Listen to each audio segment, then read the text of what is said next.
Hi there, my name's Dave. I am the founder of DC Recruiting, and I started this YouTube channel to put together some tips and tricks of how to obtain a job and also, more importantly, sometimes how to keep that job. So in this episode, I wanted to go through a couple of things that are very important to employers, probably number one on their list for after you've started your job. So you've already done the work, and you've got the gig and you're starting work. So what are some things employers are looking for? So the number one thing is going to be attendance and punctuality. We've heard it 1,000 times over. So attendance and punctuality, let's talk about why that's important. So beyond the obvious, I mean, you need to show up to your job regularly and you need to be on time regularly. Those two things do go hand in hand. It doesn't help you if you're always there but always late, or never there but when you are there you're on time. It doesn't work. So attendance and punctuality, they go together. So aside from the obvious things about that, there's another aspect to it that you have to consider, and it has to do with absences. So what do you do when you're going to be absent for work? And I'm going to leave out the sort of emergency absences, the things that are unforeseen, things that happen that require you to leave work in an emergency. It's a whole other set of circumstances. I'm talking about planned absences. How do you handle them, and what can you do to show that you're a responsible employee when you have to not be at work? So let's talk a bit about planned absences. These are things like doctor's appointments or dentist appointments. Everybody has them. That's great. Go to the dentist, get your teeth looked at. But make sure, though, that your employer knows when these appointments are well in advance. You have a responsibility as an employee to make sure they know, so if any shuffling needs to go on, that can be done in advance. Your employer will remember if you caused them grief by having to reschedule things because you only tell them a day before.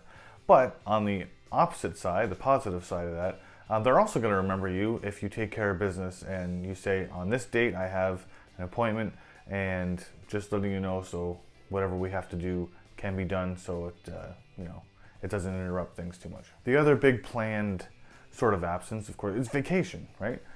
You book your vacation and you're getting ready to go away somewhere, and there's a lot of things you can do before that vacation. You need to, number one, make sure that you get as much work done as you can before you leave. If there's any deadlines that need to be fulfilled, any projects that need to be finished, or at least you get to a certain point in them, make sure you do that. Make sure you communicate it if you can't do that, right?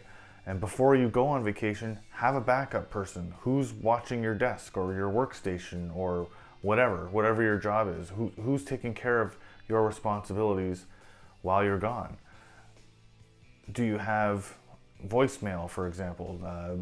People forget. I'm only bringing it up because people forget this stuff. I've done this. People forget this all the time. Make sure you set your out of office reply if you work in an office. Make sure your clients know if you have clients. Make sure your customers, if you have those, make sure they know that you're on vacation.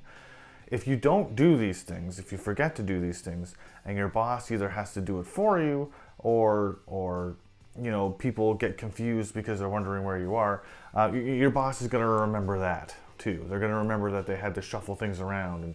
And I guess the other important thing too, is make sure that you have any important documents or material or whatever handy for when you're gone. So if someone does have to go onto your office workstation, whatever, while you're gone, that they can easily find things. Because with all those things said, your boss will remember if they have if they have a bad day and they have to rummage through, and because nobody really wants to do that.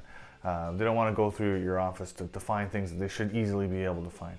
So your boss is going to remember it if they have to do all that, and that's going to cast you in a negative light. But again, just like before, if you've remembered those things, you've taken care of business before you leave for your vacation, then that's going to be remembered as well. The last point for returning from vacation.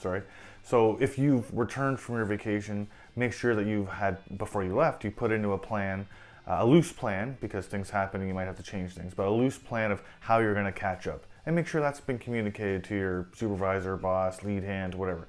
Make sure they all know that, okay, when I get back, I'm spending my first day, I'm going to catch up with my emails, or I'm going to see where this project got in the schedule where I was gone.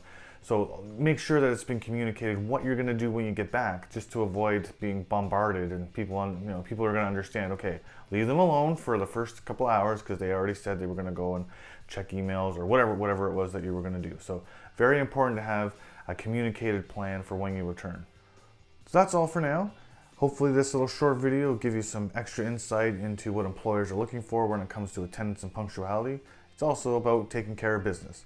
You can cast yourself in a positive light with your employer if you follow some of the tips in the video. So if you do want more information, if you want to learn a little bit more about my company, you can go to my website, www.dc-recruiting.com. Have a great day, and we'll see you in the next video.